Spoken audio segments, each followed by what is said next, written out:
Okay, my name is Bill Moll. William G. is what my mother called me, William Gene. Born in 1937, which was an unsettled time in the world. I've often wondered what my parents were thinking as they brought two young boys into the world right at the beginning of World War II, coming out of the Depression.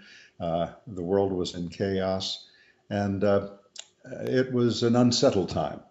But there's an interesting dimension to it because the very first piece of furniture my parents bought was a radio. And in those days, a radio was a piece of furniture. It stood about 4 feet tall and about 30 inches wide, and it put them in touch with the world. But the closest radio stations were in St. Louis and Memphis, 150 miles away from our home in southeast Missouri, a little town called Sikeston.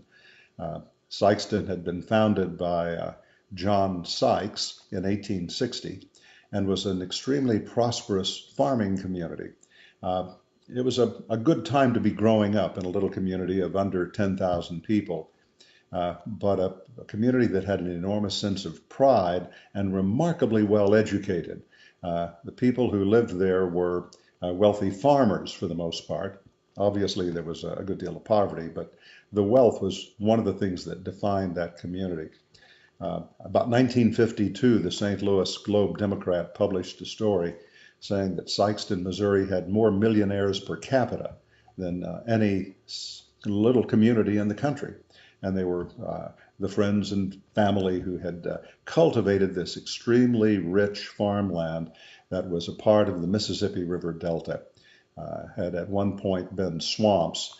Once they drained it, it had eons of fertile soil to be cultivated. Well, with that radio as the focal point of our family household, it put us in touch with the world. We could listen, and my parents were faithful about listening to the news of the world. And the news was pretty grim.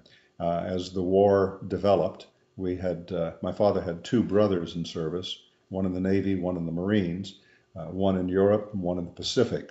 So we were following both parts of the battles regularly. Dad had rheumatoid arthritis and was 4F, unable to go to the war. But that's the way we found it, and the radio was the link. After the war, we finally got our own little radio station, 250 watts, KSIM in Sikeston. And so it became a real focal point for our community to get news and information and to have something that we could call our own in our little community without having to rely on St. Louis and Memphis. Well, in 1954, I was a senior in high school. Actually, I was a junior. It was in March of 1954. I called the manager of the radio station in a bold move and said, I'd like to talk to you about what I have to study to work in this industry. And Dick Watkins, the manager, said, come on down. 30 minutes later, after I'd gleaned all I could from him about what to study in college, he said, how would you like to work here? Well, 3 days later, I was on the air and have never really stopped. So that's 62 years ago. Just about now that my career began on radio. The programming was all block programming. It was like TV is now. We had dramas, we had variety programs, we had large blocks of news, and it was not until later, around 1955, when we got our first television station in the market, and it severely threatened the listenership of our station. Radio was about to lose its life to television. But the way we survived it was by inventing top 40 radio.